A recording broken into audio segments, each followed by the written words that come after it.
What's going on, everybody, and welcome to the Ask a CISSP podcast. So this is a weekly episode of The Other Side of the Firewall, where we talk about the latest and greatest in cybersecurity news, as well as we highlight those movers and shakers and glass ceiling breakers, those people of color who've made it to the other side of the proverbial firewall. With me today is Jacob Hill. So Jacob, I've been following your content. He's not only a subject matter expert in the CMMC space, so 2.0 rolling out. He has a GRC Academy where he's doing training as well as just kind of being a champion of all of this new regulation and what's coming down the pipe. He also has a background in NIST, ISO as well, CMMC, of course, like RMF in general. Like you are a subject matter expert in the space, and now you're also a podcaster. So hopefully you're not critiquing me throughout this because you're a really, really good podcast. So what I want to do is I want to jump into your background, your cybersecurity origin story, and then from there we can talk about your experience. Awesome. Well, thank you, Ryan. I really appreciate you inviting me on, and I'm going to learn from you today. So I'm excited. As we were saying, I mean, it's always, always getting better. But anyway, yes, I started out my career back in 2008 at the young, fresh age of 18, 19, something like that. All right. And I've always been around DoD, around supporting in one way or another. And back then I was supporting the MRAP program. So those big trucks that were meant to counter the IED threat that our folks were facing over there. And I was doing IT support. And so starting out so young, I was challenged, you know what I'm saying? Because some folks didn't feel like somebody so young should be doing that role. There was a Marine in particular, a retired Marine, and he said, "They hired you?" Well, that was a mistake, but I proved myself to them. My dad, he was a land administrator at the same company, and that was my entryway into the position. Gotcha. And so what he told me is, well, Jacob, what you need to do is, it was a small, 20, 30 people, a very small office location. And he said, every day I want you to walk the floor and just ask people, do you need anything? And so that level of customer service, I think, and, I smile all the time. So, I mean, that probably helps a little bit, but I think that level of customer service kind of elevated myself and in their mind above maybe what they've seen before, that type of thing. And leaving that great impression with them. Yeah, exactly. And so after that, I went over to support Marine Corps Systems Command in an IT kind of role as well. And this was actually on Marine Corps Base Quantico, where I got to meet a lot of different people. I mean, I didn't go everywhere on Base Quantico, but I went many places and got to meet a lot of different folks. And at that point, they were hiring. They were kind of going on a hiring spree on the government side. Mm-hmm. And so I got to jump in with the government on the civilian side, where I got to do a lot of different interesting things. And I will say, the one thing that helped me get that job was at my first position, where I was starting out so young, I was able to get a letter of recommendation from a very senior person, right? And so, awesome. Yeah, that was amazing. And I brought that to my interview with the government. And looking back, the gentleman who was on the other side of the desk, he's probably skeptical. But then I said, "Hey, I know this gentleman." He was like, "Oh, you know him? I know him too." Okay. Right. And so that helped, and that got me in the door. And I got to do a lot of different things: IT procurement, going through the Marine Corps process for tactical, and then also they made me a project manager in a corps as well. And so got to be exposed to, contracting officers and all that, DAU training, Defense Acquisition University, and things like that. Oh, yeah, very familiar, right? Yeah, I got my feet wet in a lot of different areas. So then I jumped into another role, same command, but this was in an office, basically reviewing all the ATO packages that were going up to the, back then it was DICAP, which, I mean, I wish I could say I was involved with DITSCAP. I listened to someone on your podcast who was in the DITSCAP days, but I didn't go that far back. I think that was Yvonne Rivera, actually. Yes. But it was in the DICAP days, and at that point, the AO, the DAA, as it was called then. He was going by the AO, forward leaning into RMF. And so I got exposed into that side of things.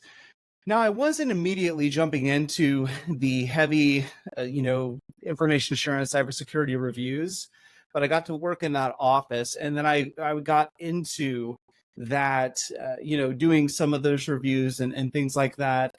So I got to see a lot of different programs, a lot of different things. Being over an entire acquisition command, you got to see a lot of different variety. Right. So then I decided, well, the government, good job, but if you want to make the money, you got to jump out. Young family, all that. So I said, okay, I'm going to jump back into private industry, and then Okay. So before we move on to there, I just wanted to highlight a couple points that you brought up. So one being having the ability to jump in at such an early age. So I usually steer people towards the military whenever I talk to somebody who's trying to break in. They're kind of either about to graduate high school or they're early in their college years. I'll try to push them like, hey, you should be an officer or warrant or something like that. I never really tell people to look for federal contracting and or the government civilian space. And I should do that more often, but it's just something I'm not so familiar with. So for you, kind of moving into that space. So we know the transition was you making a good impression, you making those connections that ultimately helped you to get into the government space. But for the contracting space, how was that process? Like, so if somebody wants to jump in at 18 or 19, what type of hoops would they have to overcome, I guess? Yeah. Well, I guess I had a little bit of a different type of background because I was homeschooled throughout the entire time of my schooling, and then jumping into college, did the actually was driving from home to the college, then coming back and then working, and so I pretty much worked through my entire college career, I suppose. Which that was a very busy time, and I don't want to go back to that at all. Right. I remember being so tired, but that's a whole nother story. But yes, I think, and I've thought about this too, because I remember back in the day, I lived out in the country and we had terrible internet connectivity. Gotcha. We were relegated to cellular or satellite internet, and just trying to play the games and like 8-second lag or whatever. It's just funny thinking back about it. But these days, I mean, everybody has a computer, everybody has a device on their wrist or whatever. It's just so ubiquitous. So I think something that can trip up kids these days, especially if they're very, very interested in computer science, is they can get into trouble, right? At quite an early age, maybe, true, whether it's hacking or, things like that. So obviously you'll have to clear the security clearance thing. So that could be a challenge for some folks, but like, I don't know, it's just an interesting problem. And also I think about it just from being so comfortable with technology. I think maybe younger people coming on don't realize the risks involved too.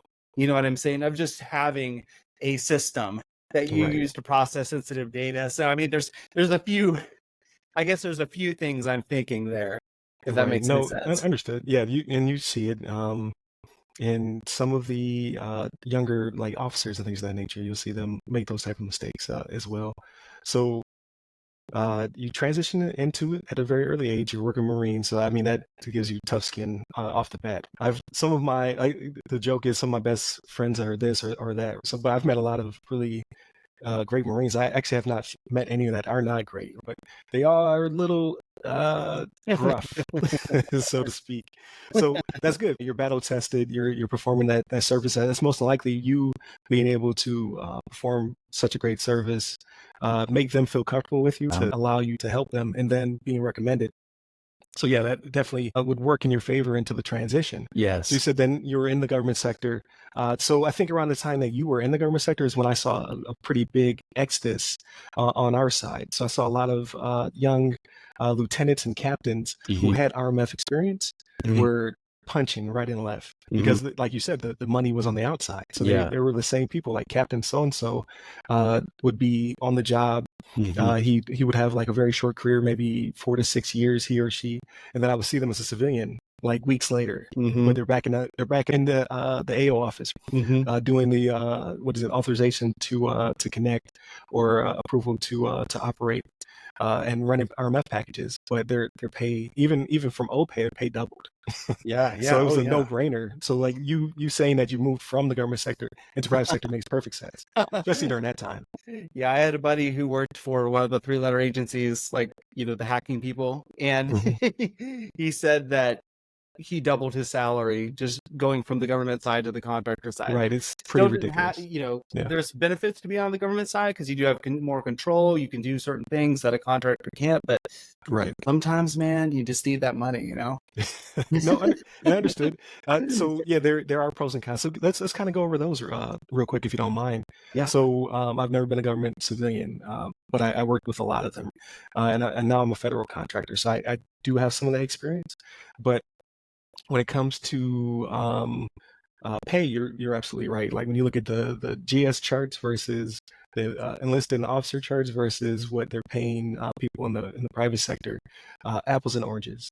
But Yeah. as you did say, like a government civilian does have pull though. Like if you want to have a say so, Yeah. I'm sure you felt you have more control as a government civilian than you were as a contractor. Mm-hmm. Yeah, for sure. I'll give you a good example. So when I became a project officer over this web application system, the person I had replaced, essentially, when I came in and replaced her, she said, "I deleted everything. I don't have anything for you." So that was a Oh huge, wow. that was a huge challenge Okay. to come in, and I learned a lot. I mean, sometimes that's the way you got to learn. But and Right. then the other thing I thought about that was that, wow, so she had this level of knowledge, and so how can I ever have as much as she did? Even if I'm at 100%, I'm Right. 60% of her 100 or whatever. But in any case, what I was able to do is I was really able to drive the train for that web application, and because the contract had a certain scope to it, right? But I was in charge of saying, "All right, contractor, this is what I want the system to do." And they could say, well, here's my ideas, here's if this is a good idea or a bad idea, but at the Right. ultimate say was mine.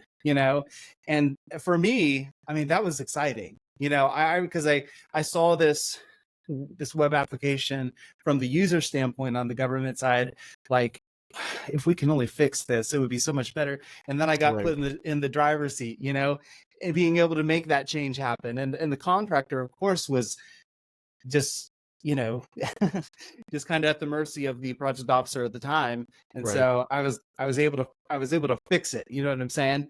And I didn't stay in the role long enough to truly fix it, but I feel like I was able to have a positive impact. And then that's when I jumped into the cybersecurity compliance Right. side. You left it better than you found it, which is Yes. always the best feeling, per se, especially coming from like the enlisted side, like working on something, actually seeing it come to fruition, and then taking Yeah. off from there. Like, yeah, I did that. Yeah. Um, Yeah. but yeah, I definitely get the pro of moving to the contracting side. So, with that being said, so on the contracting side, what were those things that you learned on the civilian side that led you to say, okay, I can do this myself. I can be an entrepreneur. I can start my own thing. Yeah. Yeah. Well, so I still have the day job, where I'm just was actually promoted to the executive vice president of cybersecurity, Oh, compliance, and technology. congratulations. Yeah, thank you, thank you. Yeah, that was a big step. And so right now I'm dual hatting it, right? And so I Gotcha. have the day job, and then I have GRC Academy, which I launched probably January of last year. And so I think, and you would like to say that you had this master plan, and you Right. saw this huge need, and uh, but I think what it came down to, and just to give you a little bit of history. So my brother Paul, he has a IT learning platform called serveracademy.com. He had put Okay. out a ton of Udemy courses, probably 13, 14, something like that, and has been very successful over the years. And then he launched his own learning platform. And so I also, like, I had a web hosting company for maybe 6 or 7 years now. And so I was helping him with some of his stuff, right?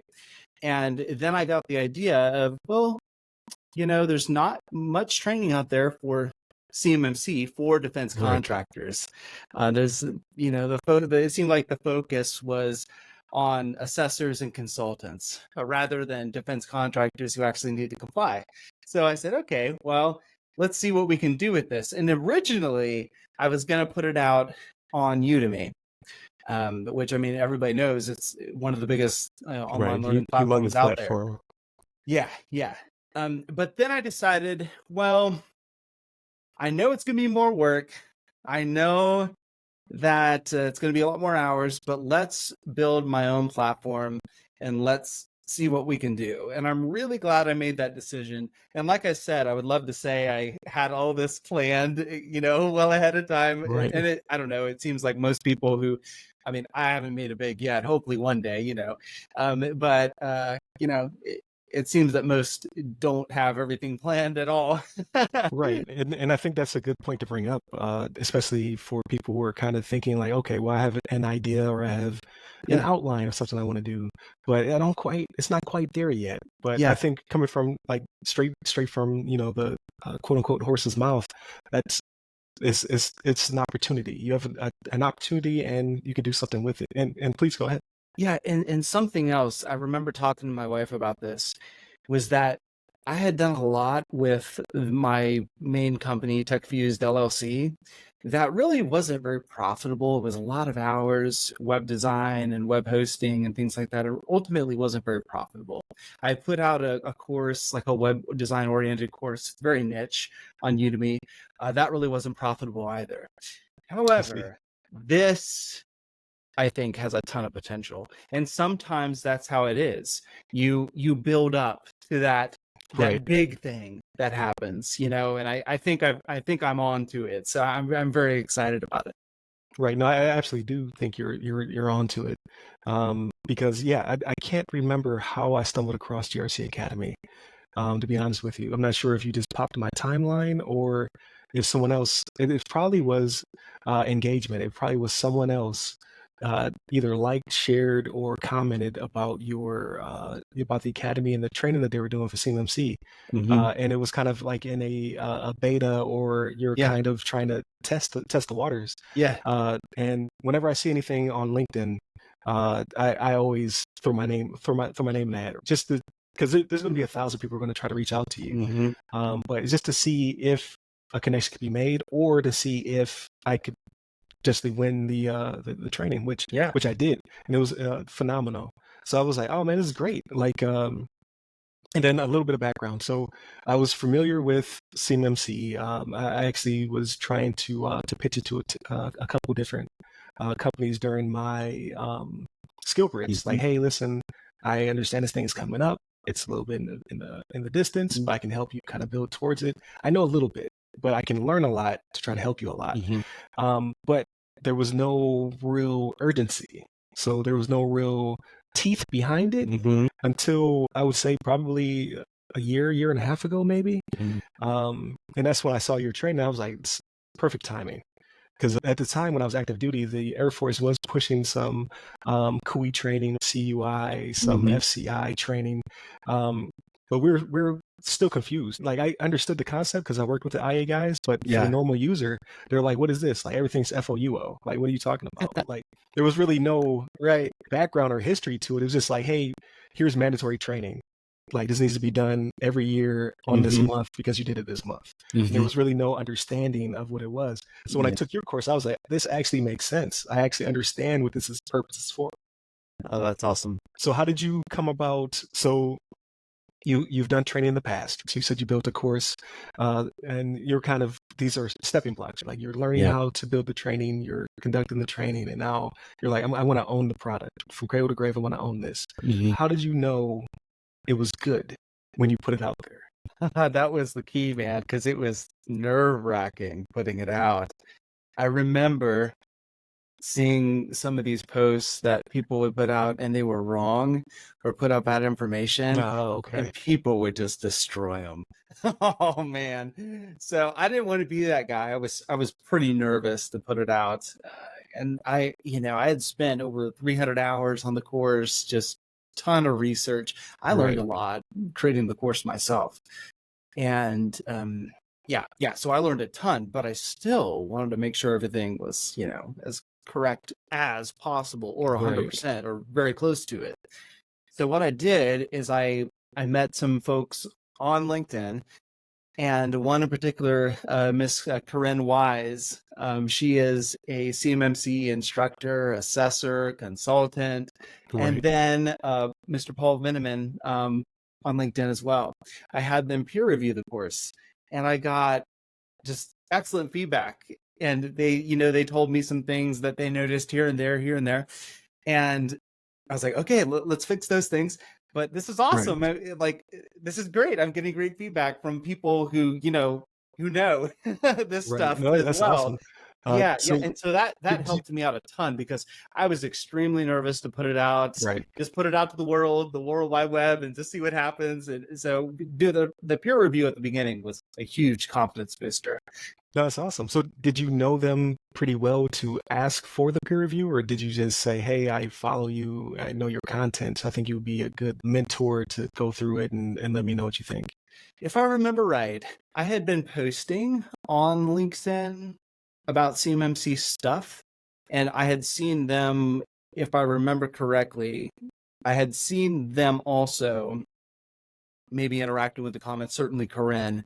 Gotcha. And so I'm still, I'm still trying to figure out sometimes, who are the good folks, who do I want to work with. But I Right. was able to identify those folks as, all right, I feel like I could trust them. Let's go do it. No, it's awesome. Yeah, because I think you led me to Ms. Wise. I think because I Mm-hmm. asked you like, hey, who should I go to start training, which I have not started yet. So Yeah. I, Busy man. oh man, like I'm just trying to be more intentful with my content, which Yeah. is takes a lot of time, right? So I'm trying to Yes. build some efficiencies in there. But yeah, at some point I want to circle back around because not only is it the hot topic right now, but it's the future, right? Like if I want to be good at my craft as an assessor, I already do the NIST, I already do the ISOs. I need to definitely get into CMMC, especially if I want to help small to mid-sized businesses, right? Like if I Mm-hmm. want to get them on their feet, I need to get pretty in the weeds with CMC. So I'm working towards it. But you're already there, right? So I see you already have your CCP. Uh-huh. I believe I got the acronym correct. Yes. There's a lot of like when I left the military, I didn't know I'd have as many acronyms to learn as when I was in the military. But there are CCP, CCAs, ROs, and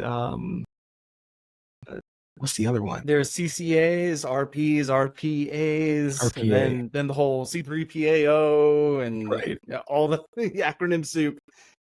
Right. There's a ton there to unpack. And then when you look at the AB Cyber AB's website, they do a pretty good job now, but Yeah. originally they had a diagram that looked like Candyland. I don't know if you know what I'm talking about, or Shoots and Ladders. It kind of showed the path and it was kind of windy, and I was like, I Uh-huh. have no clue what to do with this. But no, since then yeah, they've done an excellent job of kind of breaking it down. I think you had Justin Horn on your show. Yeah, Jacob Horn, yes. Jacob Horn, I'm sorry, Jacob Yeah. Horn, which I should know his name because he actually worked the same organization I worked at one point. Oh, really? Small world. And I saw some of the Summit 7 guys in Alabama, and some of them knew people I knew from my previous organization when I It was in is the a small military. world, isn't it? It's a very small world. It's crazy. With the academy, so you have the training, you have people go through the training to vet it. You're getting as well as some really good training that's been peer reviewed, right? How did you move forward from there? Because I know you guys are doing a lot more now. Yeah. So, really, I think the path was release the CMMC training, try to build the audience, try to build people and brand awareness. Really, I mean, when you have a new platform, that isn't OpenAI or ChatGPT, Right. when it's just me over in my little corner, getting people to come to me is the next challenge. So, I think really it was building brand awareness, and the podcast is part of that, definitely. Right. Because And it, that's awesome. I like you, Ryan. I just love doing the podcast because I get to talk to a lot of people who would normally never talk to me. You know? I know what you're saying. Yeah, like Yeah, yeah, you're yeah. like I'm making all these friends. Right, right. And those connections, I mean, you never know what might come from those. And so Right. that's awesome too. But in any case, free content through the podcasts, and then also I built some security control explorers out of my website for CMMC, for 800-171, of course, and then and I'll probably put one out there for NIST-CSF as well. Now that NIST-CSF 2.0 is out, Right. but like having the web design and web hosting background, like I have SEO, search engine optimization running around in my brain, and how I can possibly get people to come to the website. And so the security control explorers was one way, providing a really nice tool, a free tool Right. that people can utilize. And then really the next part was to build partnerships. And so I partnered with the DVMS Institute, now through Solutions Cube. They're like a strategic sales affiliate. And so I'm able to offer their NIST cybersecurity framework oriented training. And then I just recently partnered with PCB, which funny story. I always read it as PECB. And then I heard PCB. Yeah. And then my wife would say, no, it's PECB. No, don't say it. PCB. Be funny. Yeah. But now I'm offering their ISO 27, the lead auditor, lead implementer training, because the reality is right now with just doing the day job and GRC Academy, Right. man, my time is limited. You know what I'm saying? To develop more content is difficult. Now, the one thing I did recently was I was able to build a 800 CMMC awareness course, which is a tailored derivative, a shorter version for executives, that type of thing. Okay. So that was awesome. And I think that's going to be pretty big for those who don't need the, in the weeds details and all that. But also I have the training out on GSA Advantage.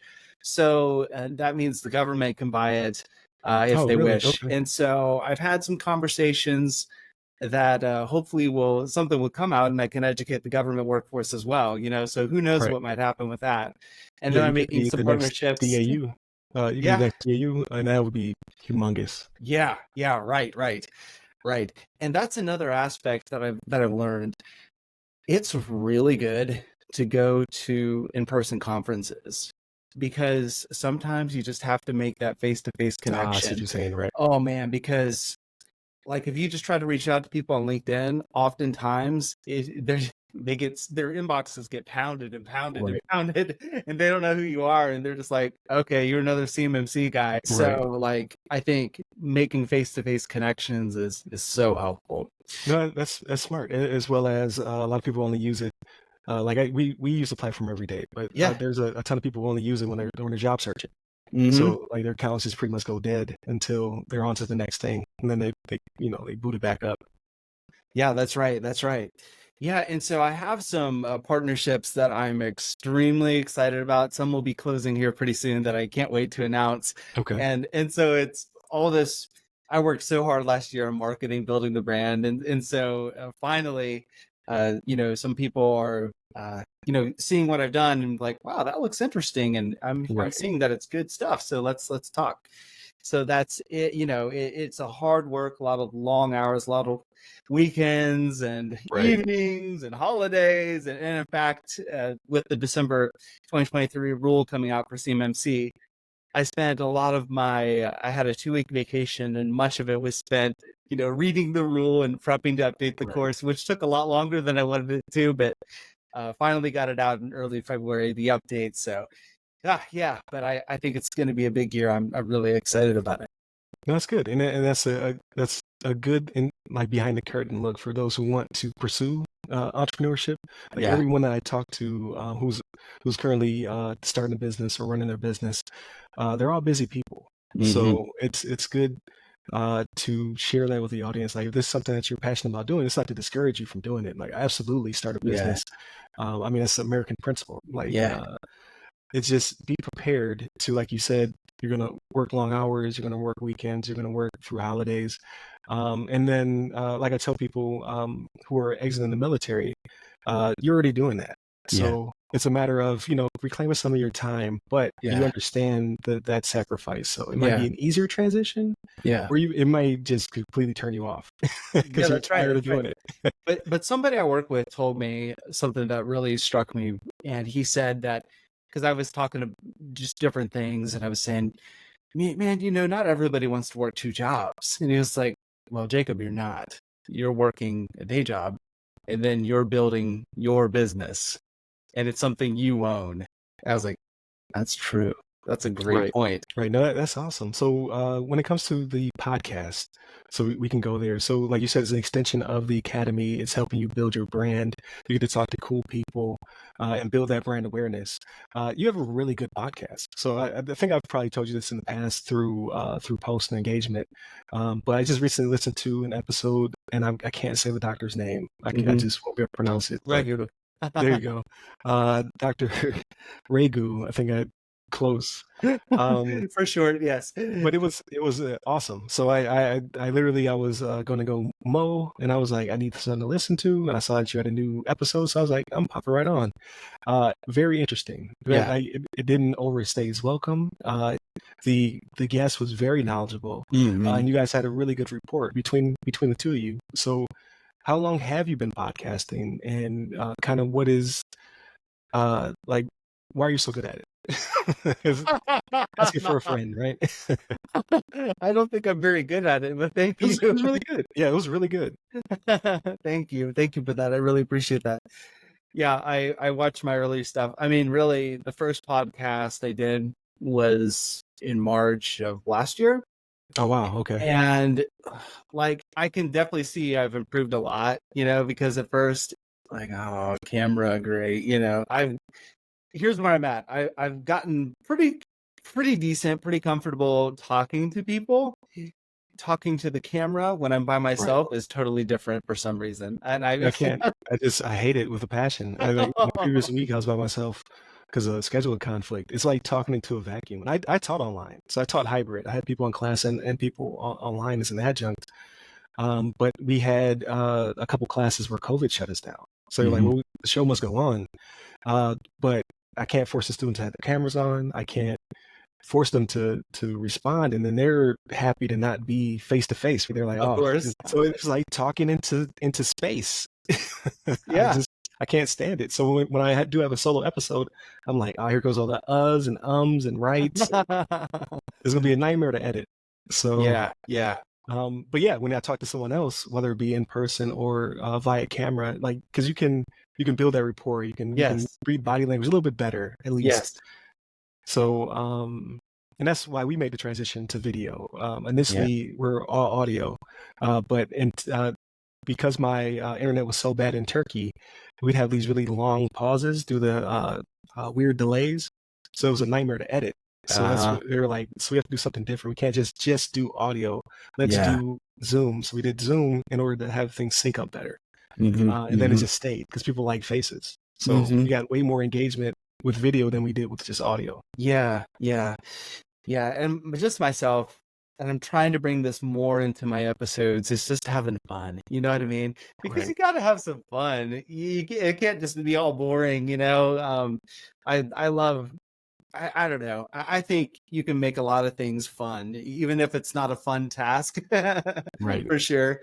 You can have fun with it. So I'm trying to incorporate that more into my episodes. And, I think overall, and I have actually a podcast editing backlog right now of like Okay. 8 episodes that have been just sitting there for a few months, and it's killing me. But I actually hired a firm to handle my editing. Oh, So that's awesome. Yeah. they're helping me do that. And so that's a huge time saver for me. Hours. There's But hours of time. I'm Yeah. interested to see, because the other thing, I mean, you know this, when you do your own editing, you see a lot of Yeah. things. Overcritical. Oh Yeah. my goodness. Yeah. Yeah, you see a lot of things. All right, I'm not going to do that next time. But I think that's so critical, because if you don't, if you just hand it off to somebody and never look at it again, you would never know. And so, I mean, one, yes, we're our worst critic, but there's so much value into actually editing your own content and then just seeing, all right, I'm going to make a choice here, and I'm not going to do that again, or not going to say that again, or I'm going to be my biggest thing is try to be more direct and use fewer words to get to the point. Right. No, that makes sense. Like, yeah, brevity is key. Yes. For me, it's the questions I didn't ask. So if I listen to an Yes. episode and I hear something that I didn't hear in the live interaction, I know. it prompts me after, and I'm like, why didn't I ask that question? Like, that would have been a really good question for me to ask. Like, this is what the audience wants to know.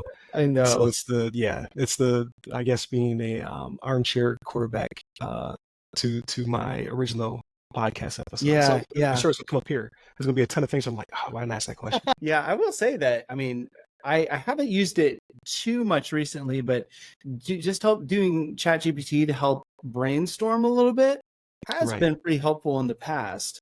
Because sometimes, trying to even think of, because what I try to do is I don't want my guests to build the outline. I guess these days I do it collaboratively.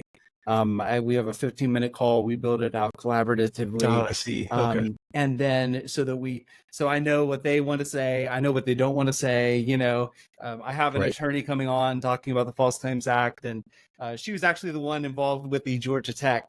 Okay. Yeah, Gotcha. yeah. Right. And so I was like, all right, how much can we talk about this? Right. And so I think that works pretty well overall. Some people you can't get on at all because they're too busy and they're too high level. But when I can, I like to get them on for a 15-minute session, just brainstorm and go from there. Right. And see, that's what I fear. So I usually don't do a pre-screen. Mhm. I'll talk to you just before, right? Like, because I like to come in fresh. Like, I don't want to Yeah. ask the questions and then not ask them again. Yeah. But B, I don't. I'm always afraid of not getting the person back on, right? Like, we had that conversation and then they cancel because they get busy as opposed to just getting the initial. But no, so we do have some similarities. Like, right, I have ChatGPT right here, right? It gave me a ton of questions. I asked like maybe 2 of them. Yeah. Right. The conversation just steered us in a different direction. But no, so that may be what I've been blessed with is the follow-up. So I usually can get a person back on. Yeah. So I can fill in some of those gaps when I have them back on the episode because we've kind of built a rapport. They feel comfortable, right? They know I'm not crazy. I know they're not crazy. And we can have that conversation again, but let's try to fill in some of these gaps. But it would be way more efficient to do the pre-screen call. Yeah, I mean, there's multiple ways to do it. You know how it is, 100 different ways. So what about content creation? So what I've been doing a lot of recently is repurposing content. Like, I have all these episodes in the backlog. I talked to a guest a few months ago, and he brought up, like, you have a ton of gems. It was Jay Salters. He brought up, you was like, you have a ton of gems. Like, you should be repurposing that. Those should be your shirts. Those should be your clips. Those should be articles and things of that nature. And I'm starting to see a lot more of that being generated on your side. So what kind of inspires you to build your content or to be able to reuse it in more interesting ways? Yeah, I've thought similar because I've had some great episodes, and I had 3 episodes, a series. It was one recording, but it split into 3 episodes with Dr. Ron Ross from NIST. And there were so many things, so many amazing things he said. Right. And I've thought about those episodes and others too. And I completely agree. Huge opportunity there to repurpose content, to release. Because here's the thing. People on YouTube, they might not see that segment, or they might not even find it because your episode title is the overall and not that specific piece, right? So I've thought about, taking the 3 or 4 or 5 minute segment where we talked about something and then putting it out there and linking to the full podcast episode, because you're so right. There are gems inside of there, but we got to make it easier for people to find them. Right. And I think that's the hardest part. Because I can't go back to, well, I could, but it'd be very hard to go back to several hundred episodes that were done in Zoom and then pull them into the new platform and try to get them to transcribe. It works to a certain extent. Yeah. Because I did do a couple, but then it thinks I'm 2 different people or I'm just one person, like, Right. because it wasn't natively built here. Right. So, like, now I make sure I make at least one clip out of every episode. Like, I have some kind of short that I can pull out and then repurpose somewhere else. Take that transcript and I stick it in ChatGPT and I say, hey, help me whittle this down to a tweet. because that's very hard for me. Like Yes. we've talked about 40,000 characters of stuff, and I have to fit into 280 in order to pique someone's interest. So like AI has been phenomenal. Like Yeah. I can't go back. I Yeah. can't live without ChatGPT. Yeah, that's right. I use Descript. So I record in Riverside, similar to you, and then I Right. pull it into Descript. And I mean, now that I have my help doing it, I'm actually saying, hey, let's use Descript too, because they're using Adobe Premiere and stuff like that. I see what you're saying, right. But Descript it has that functionality that allows you to easily it's AI, so you can ask it to find segments that are interesting or highlight this specific thing. You don't have to pull it out. You don't have to pull your transcript out into ChatGPT. You just do it natively within the tool. So I think Descript for me has been a huge time saver. It also has cool functions of find those uhs and cut them, Man. Yeah, that like I used the Zoom, and I would pull the Zoom video and audio into a program called Shotcut. Mm-hmm. And Shotcut, I would then chop it up to get rid of a lot of that stuff, right? Yeah. To the point where I could tell, I could see an before it happened in the crossbar, and I knew what an looked like. Yes. And I was like, this is a nightmare. Like I can't keep doing this. And now, like you said, I could just literally type it in to the to find me the rights, find me the find me the whatever was the flavor of the day, and try to chop those things out. So yeah, it has been a time saver. So if you're listening, Riverside FM, you have two spokespeople here, which we would love to do some copy for you. Make that happen. Right. Like, yeah, we would love to make that happen for you. But yeah, I love the tool. And I was put onto the tool by you, Dr. Bert Miller, and Derek Phillips. I saw all of you using, and I was like, what is that? And then luckily, as I was scrolling through, I think it was Dr. Bert Miller's YouTube, he left a watermark on one. And that is because I didn't want to ask the question, like I could have, but I saw it so much, I was like, I should know what this is. Like I had that weird thing where you don't want to ask what you feel is a dumb question. Right. And then when I saw the watermark, I typed it in and it popped up and I was like, yes, that is it. And I've been on it ever since. Like I love it. It's the greatest tool ever. Yeah, it is. It really is. All right. So hard pivot, because you're a busy man. I got to get you out of here. So outside of work, right? Because there's a lot of stuff that we need to cover in the follow-up episode or two in the future. But outside of that, what are your hobbies? Have you been watching any movies, reading any books? Like what are you doing to unwind when you're not doing your 9 to 5, building the brand, building content? You have obviously family time. Like when you have that 5 minutes. Or free time. What are you doing with it? Sleeping? No. Can't sleep. No.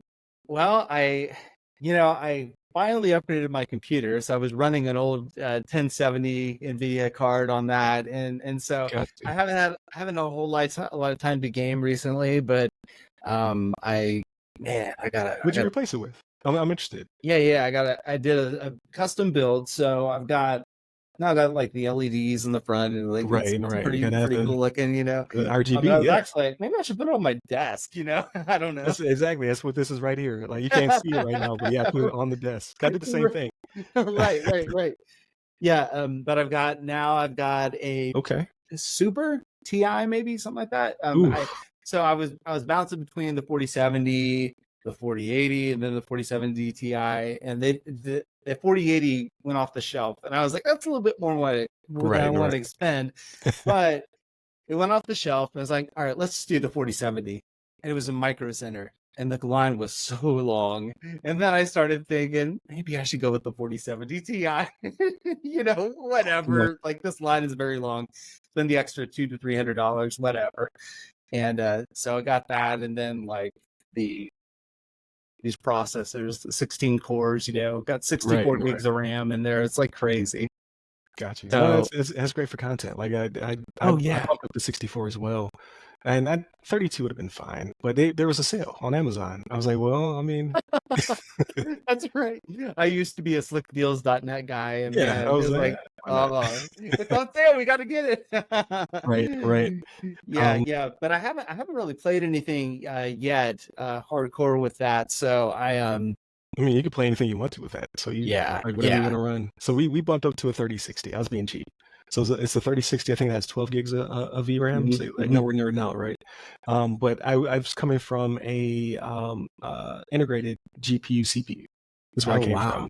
Yeah. So like any upgrade would have been great. Yeah. Apparently the 1070 is still one of the mass market cards. I'm just like, how's that thing still running? I offended somebody just now. I'm sorry. So I saw the 3060 was on sale, and I was like, why not? It's like night and day. And I know Yeah. it's not. It's not the 40. It's not the 40 series or what have you. But this everything just it's prettier. And I'm just like, you know what? That was worth it. Yeah, that's awesome. That's awesome. Yeah, and the challenge now is to find a game that my son and I can play together. We were playing we were playing some games because my background growing up without internet, I remember Right. my dad and my younger brother playing on our local area network because of course he wired the house right with Ethernet, and playing Call of Duty, the original Call of Duty on computer, playing in the 16, 24 player characters map, with 3 people, but we had Right. so much fun. That's awesome. I would say look at Helldivers. It's like Starship Troopers, basically, or Terminator, depending on which enemy you're fighting. There's robots and there's bugs. It's a dead ringer for Starship Troopers. I play with my son, and it's not. I mean, you're blowing up robots, you're blowing up Yeah. bugs, so it's not gruesome. It's just fun, like because dumb stuff happens all the time. Like you'll bullet a ricochet off of something or a missile. It's just havoc. Yeah, those are the funnest moments. So Yeah. yeah. And recently we took because my son, he just turned 10, and it's like, where does the time go? And that's one of the things that I really want to focus on is spending more time with my children, because building the brand, all that stuff, but man, time is going so fast. Right. And so I really want to make much more of a dedicated effort this year to spending more time with the family overall, especially Connor, because he's going to be a teenager before we know it. He's not going to think dad's cool anymore. All the stuff that comes supposedly. Right. So who knows? Yeah, I mean it's really hit or miss. Like I've been fortunate because I 20 years in the military. I did miss periods of time, being gone and what have you. But the time did fly. So like now I have an 18-year-old now. She just turned 18. She's going to college next year. It's crazy. Wow. Middle son is going to turn 16 soon. He has his permit, so he's learning how to drive. And then the youngest is 9. So same thing, right? So I'm trying to spend, because he's going to be the child that I was around for all the time. Yeah. Like you'll have all the memories of me being around. So trying to spend time with all of them, but especially make sure his childhood, I'm not in Iraq or something crazy. Yeah. So yeah, that's great. So that's the hard balancing act. So how do you come up with a routine or a schedule to balance all of that? One of the things we've been doing recently is we're dedicating Friday nights to family time. Okay. And we call them our family goof off night.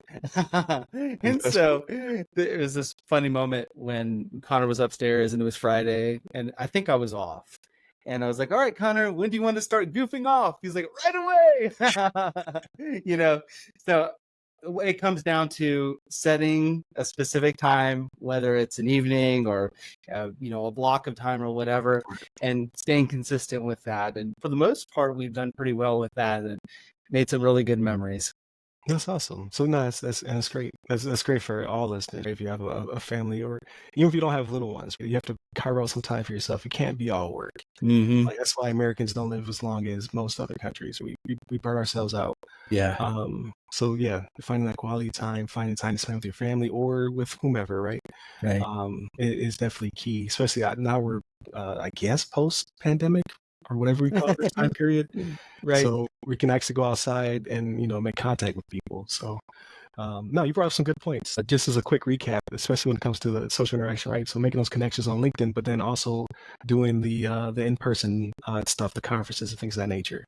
And I too am trying to do that now that we're out of lockdown. I'm back in the States. I'm trying to make at least one appearance a quarter. Get out of my shell. So that's awesome. To know that it's effective, right? Like to do the grinning and gripping or whatever they call it, the kissing hands and shaking babies. Sure. Either way. Right. So no, that's a good tip, as well as the carving out time, right? Whether it be a day or just a routine or a schedule to be with your family, but also your mentor, your friend who said that you're not working two jobs, right? You're working a job and then you're building your own brand, you're building your own thing. So it's a different perspective. It That's is. supposed to say, oh, I'm burning the candle at both ends. Yeah, I'm tired, but I'm building something that I own, something that will be you when it's all said and done. So that's awesome. Yeah. So I thought this was a really good conversation. Like I would love to do this again. Yeah. I again went off the rails. I had a bunch of structured questions for CMMC. We didn't get there, but This was much more fun. It'd be good for a follow up. But no, I love to see it. Well, I did not mention at the beginning. So you are also a CISSP, but you're an ISSEP. There it is. So if you can quickly, like just really quick, because I don't want to hold you any longer. If you quickly explain what that is for the audience. Yeah. So it's the engineering professional concentration for the CISSP, and they rebranded. I don't really completely understand because previously it was the CISSP-ISSEP. Now it seems like it stands alone almost, but from what I still understand, it is. I could be wrong on this, and double check me. I'm not even going to go there because I think I'm wrong. Let's look it up, folks. There's tiers to it. So yes. I just because we have different people on the show. So like Ask a CISSP start off with I want people to ask me questions, but now I have on not only people who have the certification, but people who are in their CIOs or their CTOs or they are some other affiliation, but I feel as though it's great value added. So yeah. For you are again a tier above. So you're CISSP plus. Yes. And I just looked it up. Okay. I wanted to make sure I was right. So it does look like you still need the CISSP, so that's still a prereq.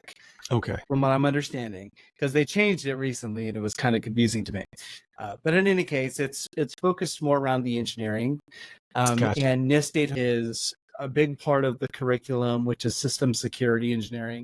And that's one of the things I got to talk to Dr. Ron Ross about from NIST, because that is one of his documents that he loves to talk about, and that concept of building security into the engineering process and integrating that, so there's a lot that goes into it, system requirements and things like that. So that's what the ISSEP is all about. I've looked at the ISSMP for a while, which is more the policy side. Right. And I'm like, man, I'd love to get that. I just haven't yet. Well, I mean, when are you going to find the time, right? Like, eventually, but last year I got my master's degree at WGU in 15 days. Right. We're fellow I guess alumnus. I guess Yeah. I'm a WGU. Same degree. Awesome, man. It took me 15 months though. So yeah, I don't know. Thankfully everything went well. I was able to get the CompTIA CISSP Plus certification in the first week, and so like I figured that was to be the long pole in the tent, because if I didn't get that, didn't pass that was going to take me a lot longer. But thankfully everything went well. I was able to pull a lot from a different experience and just knock out the assignments. And what I love about WGU is, I mean, just like, it's not time bound. You're not time bound to a lecture schedule. If you know the material, you can just jump in and get it done. And so I saw some other people. I saw this guy on YouTube talking about it, and he was like, I did it in 12 days. It's like, well, he's probably like a genius. I don't know. And then I saw this other guy who, I kind of knew on LinkedIn, and he was like, oh, well, he's a normal guy like me, so maybe I could do a 30-day challenge. Right. And was able to knock that out. And I just think it, like, WGU is just such an awesome value. 6-month terms, you pay $5,000, knock out as many courses as you can in that term, and it's like, yeah, I think it's great. Yeah, it's all a la carte, and for anyone who's listening and who's kind of on the fence, you're able to accelerate because of all of the experience you had, right? You're able to pull from that experience and then go forth and conquer. Yeah, you were already at that level. You just needed to finish pretty much your prereqs to be awarded your degree. Someone like myself, right, who was pursuing their master's, it took about 15. I could have did it in 12, but I was pursuing my PMP in between there as well. I Mm-hmm. didn't have my CISSP yet. So Yeah. WGU on the flip side prepped me for my CISSP. Yeah. Because the backbone was the CBOC. It's the curriculum to get your CISSP. So immediately after finishing my my master's, I then took the CISSP test and I passed it second time. I didn't pass the first time. It's to say, like, it could go either way. So if you're already experienced, you already have all the knowledge, you can destroy the courses and get through it very fast, because you're not, like you said, bound by having to wait for an instructor to do lectures and things of that nature. But on the flip side, if you don't have that necessarily all that experience, like you do have, a few years of experience and what have you, you could take a different pace, but then it preps you to get your CEH, to get your CHFI, to get your CISSP eventually, things of that nature. So it's awesome. And then this is freebie. So WGU, if you need some spokespeople, you want me to do this again, need you to come through with the sponsorship. But no, that's awesome. Like I did forget to mention that, because I did see you knocked it out in 15 days, which is tremendous. Like, I was I don't know. I don't think I'm anything special. I mean, I think that anybody could do what I did, but it's like everybody's life situation is different too. You know what I'm saying? Because my wife, she stays at home with the kids. Like, if I didn't have her taking care of the children and raising them, and because we homeschool too, and like, so her hands are totally full. But if I also had to, help with the children and all that stuff, and wasn't able to dedicate every night, every weekend to this, I mean, there'd be no way. So I'm really thankful for just the backing, here at home that I have. It's absolutely amazing. Yeah, definitely. You got to give credit where credit is due. That's right. So no, that's awesome. But yeah, that is a phenomenal feat. I'm sure you got a lot of messages afterward. Not only congratulations, but then people asking you how you did it, right? Like, everybody right. Blueprint. How can I do this? Yeah. And that's one thing I'm thinking about. Like, man, I got to do a YouTube video one day on that, and that will be a million viewed video, man. It's like people want that type of information. Like I see the most views are usually people giving that type of experience. Like, I either passed or failed, said whatever, this is how it went, and then you see their numbers fly up. So, right. But I don't know where you're going to squeeze that time in. I don't. Will that be possible, right? But no, this was awesome. So yeah, I definitely gotta get you back on the show again. Like, when I all things CMMC, I look at your content. I look at Derek Phillips. I look at Darren King Jr. Of course, Chris Abacon, one of my co-hosts, and his really good friend Andrew Wilcox. Like, you were my CMMC kind of roadmap, right? I'm looking at you guys for your content and trying to figure out, like, how can I not only be able to express it as well as you guys do, but also how can I turn that into content to help people? Because ultimately it's all about giving back to the DIB, so they can not lose our secrets and keep us safe. Right. So that's the whole purpose. But no, that's awesome. So we land this plane, so to speak, and then we can tell everybody where to find you. So you can find us at The Other Side of the Firewall. Monday and Tuesday are topics. Wednesday, discussion. Thursdays will be Ask a CISSP. So this one will go up in a couple weeks, but when you see it is when you see it, right? Like, you won't know the difference. And then Fridays, everything else. So movies, books, games, all that stuff. We like to unwind in the last episode. We now have a newsletter. So the premise is every episode now has an article on LinkedIn for SEO purposes, as well as some audiences don't want to watch or listen, they want to read. So now we have a one-stop shop where the article has the video and the audio embedded, and then you can also read it. So whatever sense you want to use on this thing, you can. And then once a week, we do the weekly rundown, which is also the name of the Friday episode, where we talk about nothing cyber related. But the weekly rundown newsletter gives you a recap of all the things we talked about during the week. So it's a one-stop shop that gets pushed to your inbox. So please subscribe if you have not already. And then you can find us on all the social medias that go by our name. You can find us either at The Other Side of the Firewall, or The Other Side of the FW, or Ask a CISSP, on every platform you can think of, except for TikTok. I only have one video because they keep suspending my account, probably because I talk bad about them. So that's fine. I'm going to figure it out.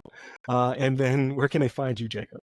Yep, you can find me on LinkedIn, Jacob Hill, and grcacademy.io as well. And then if you want to look up my podcast, just search for the GRC Academy podcast.